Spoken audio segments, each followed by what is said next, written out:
IKomidi lithole ukuthi uJulius Malema, Floyd Shibambu, Sinawo Thambo, uDokotela Mbuyiseni Ndlozi noVuyani Phambo baphula umthetho wePhalamende ngokugasela lapho kwakuhleli khona uMengameli nosomlomo wePhalamende ngosuku lokwethulwa kwenkulumo kaMengameli uCyril Ramaphosa ayeyibhekise esizweni.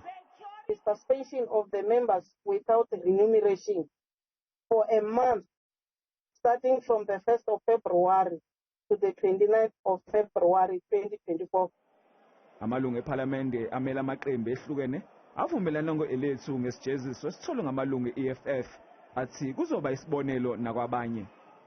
The apology is very vague. It just says an apology to the following. It gives no indication of what the apology must be for and what it must contain. So in essence, the members found guilty could make any apology.